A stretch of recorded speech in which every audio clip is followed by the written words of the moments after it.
Good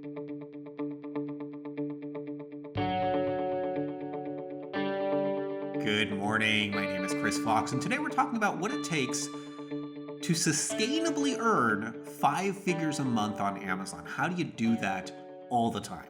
So, not I did it once and I managed to get that 12 or 15 or $20,000 month. How do you keep doing it month after month after month? And there are authors, as we all know, that are doing it. So, what is it these authors are doing that is getting them to succeed at this level? And in the second half of the video, we're actually going to look at my release schedule because, spoilers, that's the lion's share of it right there, is how quickly are they putting out good books. And you'll see that the reason why I'm doing better this year than I have in years past is I'm not allowing as much time to pass between releases.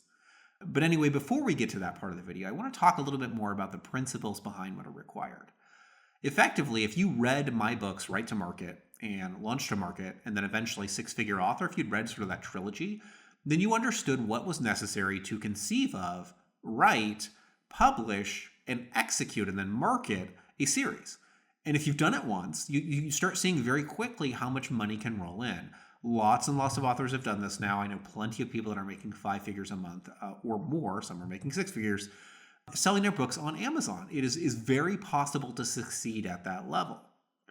But what many of those authors then run into, myself included, is let's say you put out this wonderful new military science fiction series like I did, and you get 3-4 books into it and you're not sure where to go. What do you do? Eventually you're going to have to cap that series. And after you cap that series, you may find that whatever you write next is not nearly as successful. You put out a new series, your existing fans don't care about it, and you can't find the new market. Well, what people are doing to get around that is advertising, to be honest. And it's hard that has become the case, but it is now a necessity. If you want constant visibility and if you want sustained income, a certain degree of ad spend is necessary. Hitting it out of the park can still happen. You can still, get something that Amazon loves enough that they'll peddle the heck out of it. And, maybe you spend a few $100s on ads initially, but you can just walk away and let it succeed and fill up your bank account. And many authors that are succeeding at my level have had that occur, and it's wonderful when it does. But that too does not last, and 60 days later, you are back in the same, boat of having to peddle your wares and having to sell books. So what you need to do as an author is this sort of crop rotation where ideally you've got a few different series. And you release a book in the series and you push that series hard and you advertise it everywhere you can advertise it, and you have a little more ad spend, and maybe you try and get a BookBub, and you do a free Booksy. You promote it however you can. It succeeds as high as it can, and what people will do is when they finish that segment of your backlist, when they finish what you've got out in that series, they'll go look at the other stuff. And if you have 2 or 3 other tightly woven series, or at least look similar in terms of quality and content, like in other words, if you write military science fiction, maybe you've also got a space opera or an urban fantasy or even just an epic fantasy, you may find there's some crossover of readership there. People want to try that stuff out. But then once sales start to flag after that new release, you've got to jump into the next series. So let's say you're jumping over your epic fantasy series now, and you put a book out and you do exactly the same thing. You hammer all the outlets you can hammer, you advertise it everywhere you can advertise it, and it does pretty well for a little bit, and it gets people to look at the rest of your backlist. So now all of a sudden, you've got fantasy readers that are coming in and checking out your military sci-fi. And so you just sort of rotate around your backlist. In a perfect world, you'd be finishing segments of your backlist first. So let's say you write your first series and it's 4 books long and you finish that, and you do your next series and that's 6 books long and you finish that. For the rest of your career, you are going to be promoting these one after another. So maybe in January, you promote the 6-book series, and in March, you promote the 4-book series. And then if you've got a third series, you're going to promote that in May. But basically, what you're saying, and you'll see this working in the second half of the video, my income, is I'm staggering what I'm promoting. So April, this month, is going to be all about nonfiction. I'm releasing ads for Authors Hate Math. I'm going to be releasing the course. Last month, I put out Nefarious on the last day of the month. So it was all about Nefarious. Before that, we had Bert. Before that, we had the Magitech Chronicles quadrilogy. So I'm just kind of chaining these releases one after another. And because I can't produce as quickly as I would like, I can write a book quickly. But writing 15 books quickly is a lot harder for me. So I end up slowing down and taking breaks in between where I'm doing plotting or working on side projects or building role-playing games or recording courses. But I'm not producing the number of novels that would be necessary to do that. And so for me to fill in the gaps, I have to release box sets. if I already have box sets out, or if I've sort of covered that angle. I just have to do a promotion. So it's not necessary for me to put out a new product, but if I'm not going to, then maybe I put the first 5 books in a long series on sale and I promote the heck out of that and see how well I can do to pump income up for a little bit. The point is, you really need to be doing something every 4 to 6 weeks to keep your income flowing at that high level. And if you are not, you will see exactly what you see in the graph on the next screen, which is huge areas where you've got this great spike for a few months, and then sales just fall in this long tail, and they fall until I release something else of worth, like a new product of some kind that Amazon wants to promote. And I know for a lot of authors that's scary, where you have to have this constant promotion. But I want you to ask yourself what you really want to do for a living. Do you want to be an author? And what are the advantages of that over what you do currently? What is your current job? When you wake up in the morning, do you have a routine and have to go to some day job somewhere and work for someone else and do what a boss tells you? And is getting rid of that worth it?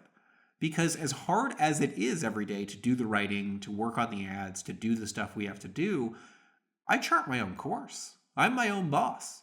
And maybe that's not something you want. Maybe you're fine with your day job and it works great and you just want a nice side income from selling novels and the pleasure of knowing that people are reading your books. And if that's the case, great. You don't need to worry about this rigorous schedule or plugging gaps.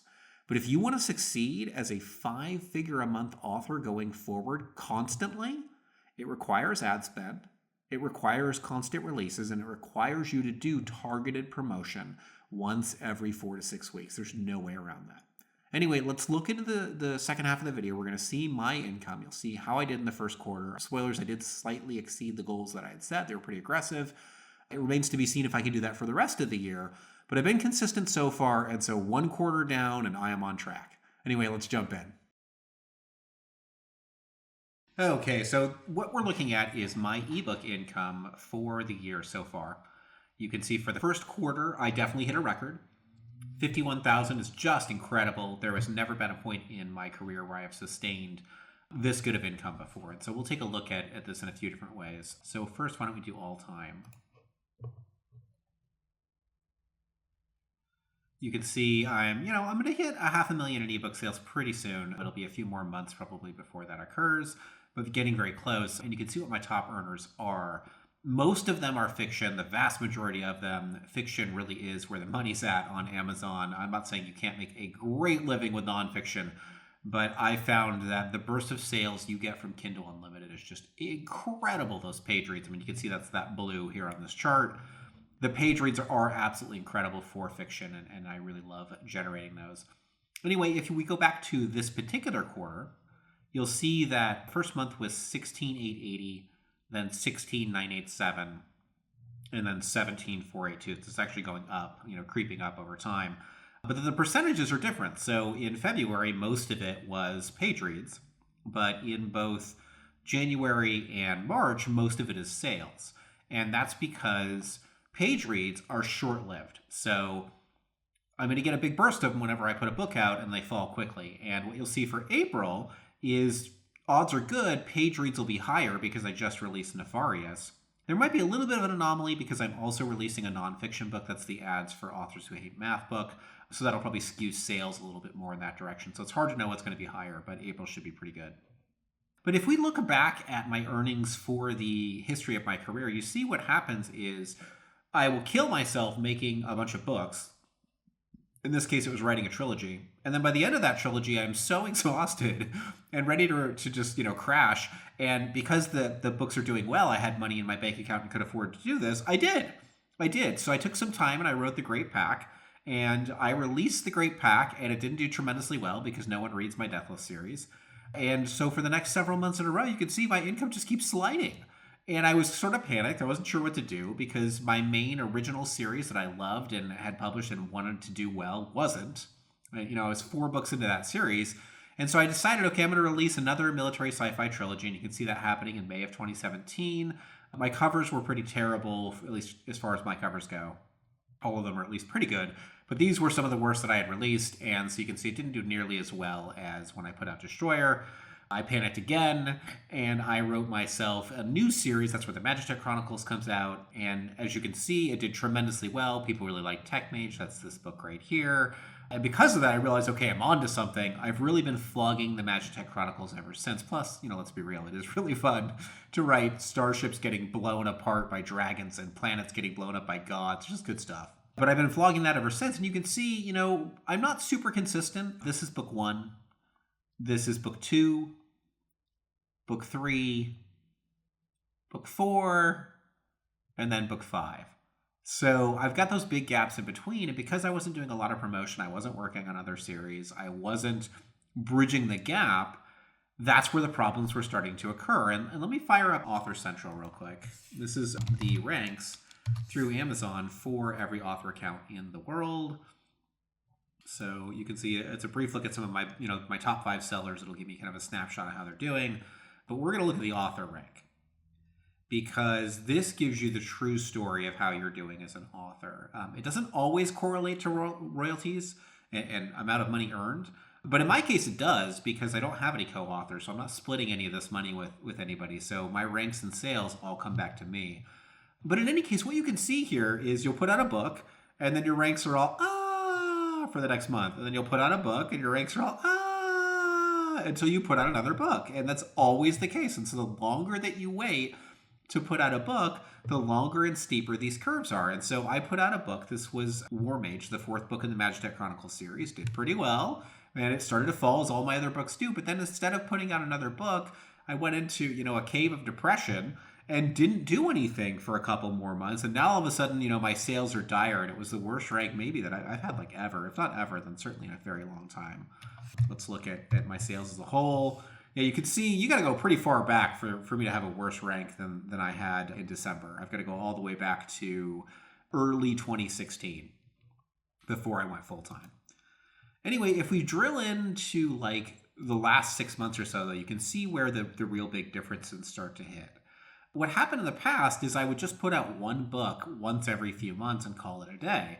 And what I'm doing this time is releasing more stuff more frequently. So you can see this is when I put out Crocs Rises. And at first it didn't do tremendously well because the series as a whole was in the toilet. I hadn't, really put out a book in a while, and I certainly hadn't been promoting it. So it had been 6 months since a release and it was not doing well. And the launch did okay, but you can see it's really struggling here and it is finally settling in at a decent rank, but it was not doing great until January 10th when I put out the Magitech Chronicles quadrilogy, and that's where I blew the doors off. So you can see things were going worse. I published a book. They're getting better, but not that much better. I published another book, and this is a quadrilogy, so it was a good box set that was selling a lot of copies. And all of a sudden, my rank appears much more stable. It's not as volatile, but we still see that it's slowly going down. There's no way to get around this. Your rank is going to keep sliding, and the longer you go without releases, the worse it'll get. And I started to panic and realize I need to do something. And I didn't have a book that I was ready to put out, but those of you following the channel for a long time know I wrote The Dark Lord Bert and Dryker's Folly. So I have 2 novels sort of sitting in my drawer waiting to release. And I pushed the emergency button and I put out Bert on the 15th of February. And you can see all of a sudden my sales start going back up. And it peaks here on March 2nd. And the reason for this peak is I did another promotion. So you've got the quadrilogy comes out. Things are going worse. I published Bert. Things are getting a little bit better, but not better enough. So I run a 1-day promotion on Lifelong Writing Habit with 8 other nonfiction authors. It spiked up to, number 300 in the world. It did tremendously well. It sold 800 copies in 1 day. And then I got that nice little tail from it. And so you can see March starts. I don't have anything new to put out. It just keeps sliding and sliding and sliding and sliding and sliding until we get to the end of the month and I finally put out Nefarious. And if I hadn't put it out, you could see, just looking back over the last year, what happens if you don't put out a book. The curve drop gets steeper and faster. It just keeps going down further and further and further, and that'll never stop. If you don't put out another book, this time next year, you'll be in the millions in terms of your rank. It's just terrible how fast and how constant this pressure on your sales and rank are. So what I've done differently this year, what it takes really to succeed as a 5-figure a month author on Amazon, is that you've got to put stuff out fast. You've got to get books out as quick as is humanly possible. You need to make sure that you are publishing no later than once every 8 weeks, and sooner than that if you can manage it. And if you're not able to sustain that kind of a release schedule, you either have to find creative ways to bridge the gaps, like with promotions where you put a bunch of books on sale, or you need to accept the fact that you're going to earn less income and you're not going to have 5 figures a month every month. And realize that that's not necessarily terrible. If you have a big launch, like let's look at last year for me. Last year was my worst ebook sales year in the last 3 years. So you can see I didn't have any major crazy hits, but I still earned like $114,000, even though I wasn't a 5-figure author every month. So we've got 1, 2, 3, 4, 5 months last year were not 5 figures in terms of ebook sales. I guess for some of them, if you count audio, yes, they were 5-figure months, but this one I don't think was. So it's not every month I needed to hit it, just most of the time. But for you to hit that kind of money, you've got to be consistent again in your releases. You've got to be consistent. It is such a must. And when you are consistent, when you are releasing and working really hard to get things out, and when you're chaining together all those releases at once, this is sort of what you see. And for those of you that do have audiobooks, and I highly, highly, highly recommend that you get audiobooks if you don't have them, you can have some really crazy sales. So this was the worst quarter I had had in a while. You can see 4,500 books, Q4. Oh, I'm sorry, that's Q2 of 2018. What's Q4 of 2018? There we go. So last quarter was 3,600 books. This quarter is 7,400, and some reporting hasn't gone through, so it'll probably go up by 100 or 200, so like 7,500. So literally double what I did last quarter. You can see almost all that is being driven by the Magitech Chronicles quadrilogy, and then of course the sequel, Crocs Rises. But I'm also releasing Bert onto audio probably in the next week, and then I'll have Nefarious coming out. So I've got a steady stream of audiobooks. And what's interesting is month by month, what I'm finding is my sales are about 2,500, and it's fairly consistent. So just like when you look at the ebook graph and you see that the months are all pretty similar, it's not like I had one $20,000 month and two $5,000 months. You know, each one of these is pretty close, and it's a slow ramp upward. That's the interesting thing, and this is true of audio as well. So March was 2,600. I think February, granted it was a shorter month, was like 2,400, and then January was like 2,200. So it is still going up, albeit slowly, because I am sustaining that cadence of releases. So if you do that, you can earn consistently 5 figures a month on Amazon. But they've got to be good books, and you do want to rely on the principles that I drill in my series. So, you know, here's a plug for my stuff. If you aren't sure how to do any stage of this, I've broken it all down, literally all of it. You know, you can see exactly what you need to learn is in this skill set right here. You know, this is going to teach you to write faster. This is going to teach you how to find a genre that is large enough to support you as an author.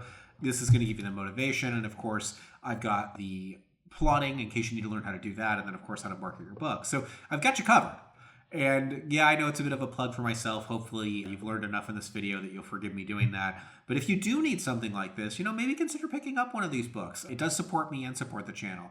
In any case, enough about me and my needs. Let's get back to you and your needs. I hope your writing is going well. Mine certainly has been. I am going to get back to that now. I am currently working on Ads for Authors. I have 3 more chapters, and then I've got a completed first draft. And so by the time you are seeing this, I might actually be calling for beta readers. And if I'm not, I certainly will be the next week. So I will be looking for people to read that and kick the tires and tell me how terrible it is, as most of my nonfiction drafts are on the first draft. And then we're going to turn that around and hopefully make it into something great. So I'm going to get back to the writing, guys, and I will see you next week.